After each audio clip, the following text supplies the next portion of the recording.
Hi, everyone. Last time I checked, this was America. And you know what really grinds my gears is when people say this German Nazi Luger caliber is just as good as that American made God caliber right there. That's what grinds my gears. So in today's video, I'm going to tell you 10 reasons why 45 AARP is the best gosh darn caliber, God's chosen caliber that there is. So stay tuned and let's get into it. So before we get into it, do the 9mm fanboys online got you down? Do they make you think, oh, was I just a FUD this whole time? Well, tell them to watch this video, because if you think getting shot with this does the same amount of damage as getting shot with that, let's get some, I don't know, actual shadow in the cavity of the 45 HST right there. Just the same, huh? Okay, let's have another look at some FMJ. Do you think just the same there? Well, mathematically, it's not anywhere near the same. We'll get to that in a minute. How about a known 9mm round? This is a critical duty, and I'm going to make the comparison later to junkier 9mm hell points, but let's look at that compared to just 45 FMJ. Kind of similar, not enough difference really to make a difference. It expanded, and this is supposedly a top 9mm round versus 45 FMJ. Let's look at two 124 plus P HSTs. Well, maybe one of them is not a plus P, actually. 124 HSTs versus 45 HSTs. So 124 HSTs versus 45 HSTs. And you're going to tell me those are just the same. Okay, guys, let's get into it. All right, 10 reasons 45 by God ACP is the best. Number one, it's God's chosen caliber. It's American invented, not German. All right. I mean, it was good enough for Vincent in Collateral to, protect his briefcase, and it's good enough to protect the friggin' Bible in the book of Eli. This pistol right here, my bedside pistol. If it can protect the Bible, it can protect you and your family. Enough said. Look at that hole. That's what she said. Number two, Thompson and Lagarde test in 1905. It said shooting cows and then human cadavers on a pendulum. The cadavers moved a lot more when shot with 45 than they did with little 35 caliber, which means 38 caliber or 9mm Nazi Luger cartridges, which zoomed straight through. Number three, FMJ to FMJ. This does 62% more tissue crush than this. This 45, 62% more. Shot versus shot, touches, crushes more tissue than this 9mm. The source there is Dr. Martin Fackler when he worked for the U.S. military. And you know what else? I'm not saying this sucks, but this 124 HST compared to the 230 grain HST, this obviously it makes a much bigger wound path. 2.12 times, over twice as big. 2.12 times total wound volume. How do pistols stop bad guys? Is hitting a CNS, nicking a vital structure. That tarantula hanging off there is more likely to nick a vital structure than this is. Bigger is more likely to nick a vital structure. Plus the 2.12 times, it crushes that much more tissue. Total wound volume means it does that much more blood loss. Over 2 times more blood loss shot for shot. So if I put 2 or 3 of these in him versus 6, 7, 8 of these, same amount of blood loss. Blood loss makes them less good at killing you, makes them eventually fall down, get woozy, bend over, etc. Okay, 45 is a lot better on drugged up Filipinos with huge bolo machetes. Oh, that's racist. No, that's history. The 35 caliber wasn't doing the job during the Moro Rebellion, 1911. to 1913 when this got issued, because the 38 caliber long Colts, but still the little 35 caliber bullets weren't doing it. This was on the drugged up machete wielding, bolo wielding Filipinos. You got some crazy Filipinos coming at you. This was more likely to stop them. Guess what? I think it's kind of the same thing today. If a crazy psycho charges you with a big old knife, I'd rather have the 45 in your hand than that 9mm. Number 5, 2 world wars, plus Korea, plus the rats in Vietnam, and then you got Delta Force. It worked well. Obviously, shot placement matters. I'm not telling you to carry ball. Shot placement matters. It's not magic if it hits them in the arm or the foot. Doesn't blow them back. But if you put 2, 3 of these in the upper thoracic A zone, it worked for Delta Force. And guess what? Shot placement matters, but a double tap to the upper thoracic A zone, it worked well for the Delta guys, the unit. Navy SEALs like Dorr from Tactical Hive said, can't say more, but it puts people down, talking about 230 grain ball. And I'm guessing that's from HK45 CT, but, maybe he was running around doing some stuff with Delta. I don't know. Sorry to block out all these beautiful pistols. We got my friend's old, very rare Smith & Wesson 3rd gens over there. We got the HK45 to protect the Bible, my bedroom, because size in the bedroom matters right there. Oh my God, it's loaded. No, it's not. That was just a joke. Okay, and now, what is this? A SIG P220 compact. Pretty awesome. Look at my videos on all of these. Of course, a 19 by God 11. I don't like having to sweep that safety off, but as I get older, I might go to these in high powers because, boy, they're natural pointers. And with a sweet, sweet trigger, you put them on the guy's spine. CNS is the best way of stopping people with a pistol. Okay. And number 6, because they don't make a 46. And just like women and 9mm fanboys, which are basically the same thing, the ones that say size doesn't matter are absolutely frigging lying.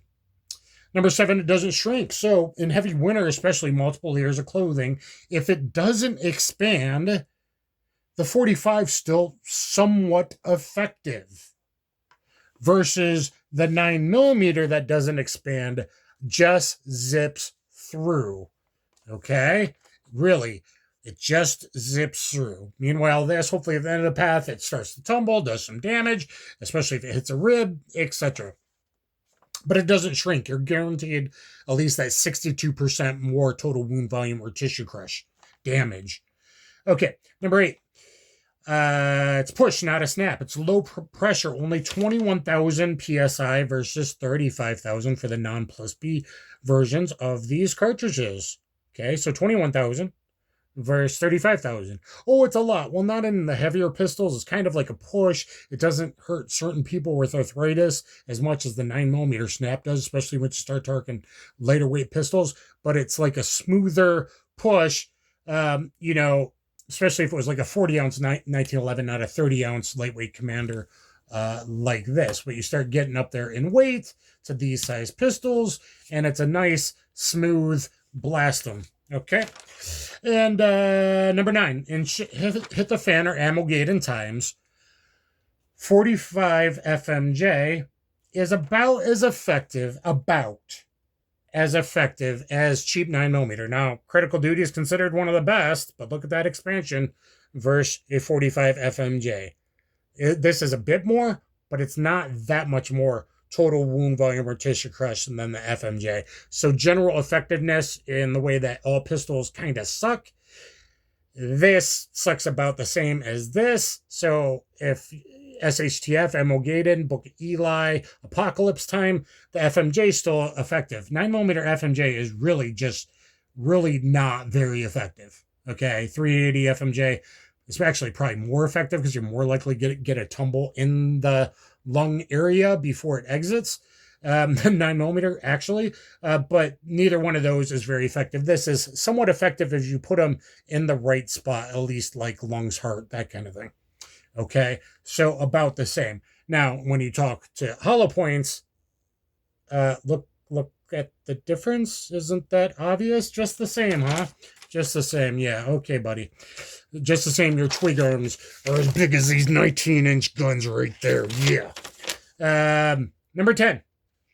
In a 10-round limit. Oh, before I go on, number 9. 45 FMJ, when it exits the body, it has low, what's called exit velocity, and not enough people know about.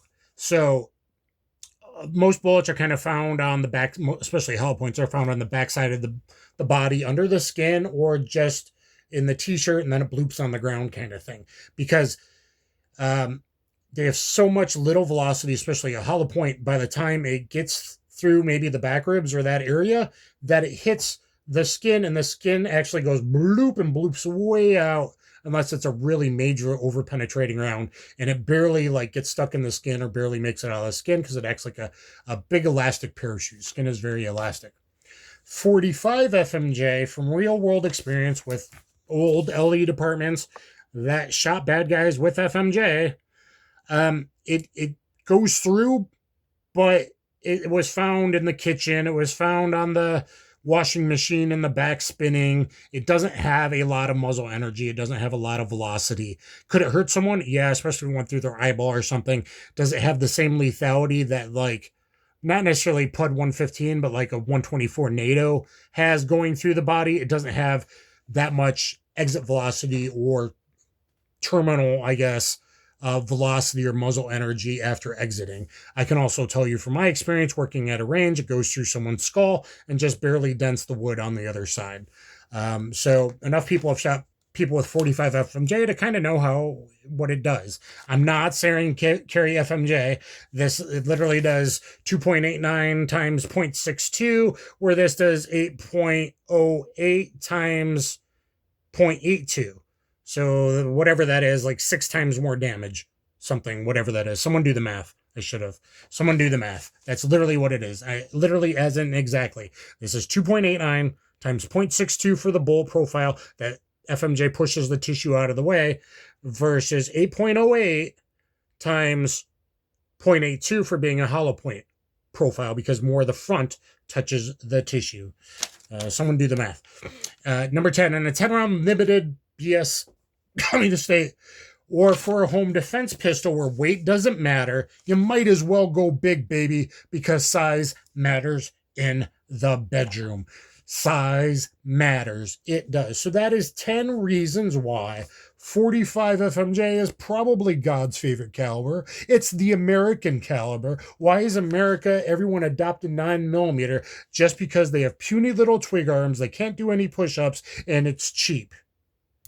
Let's keep 45 as awesome as it friggin' is. Oh yeah, also, longtime SWAT Southern California cop Daryl Boki, the only magical bullet he's really seen, other than some reports of like 357 at night flashbang effect, the only thing magical he has personally witnessed is 45 plus P HSTs. I don't have the plus P. 45 plus P HSTs just dropping people. Just dropping people. Way more likely to 2-3 of these if you put them in the right spot. Again, hitting someone peripheral doesn't necessarily matter, but you put them in center punch somebody, 2-3 of those versus 12, 13, 14. We see it all the time, and that's from long barreled 124 plus P or 135 plus P 9mm gold dots or critical duties. We see them taking tons and tons of rounds. And more than that, we also see them kind of kneel over and then get back up from BP shock. They recover from BP shock and they reattack again, willing to die because they figure they're going to die anyway. Or they fall down and then they get up and they charge to stab you again. A lot less likely, just like on the crazy Filipinos with big, large knives. I don't carry 45 a lot, but it is my home defense pistol. And you know what? If you decided to carry a classic, do you guys want to see videos on this? I might film videos tomorrow. I do have videos on these. I decided to borrow my buddies for this video and take them to the range. I think I'm going to take these two, this, and maybe that's it. tomorrow. So let me know below if you want to see some more 45 content. Please like, share, subscribe. Get down there in the comments. Please let me know. Do you still rock a 45 or do you at least keep one handy? Do you kind of see what I mean about like FMJ is still kind of effective versus all that 9mm FMJ is really just target practice crap? Unless if it's in a PCC and you can rattle 6 off directly in someone's heart in spine really fast. You know, pistols are hard to shoot quick and accurately, but at least you put some of these, and definitely if you put some of those into somebody, they can be somewhat effective. So please comment, always comment, and I will catch you guys on the flip side. Make sure to check out my other videos on 40, and I'm planning to do one on 357. Let me know if you want to see that. Kaboom.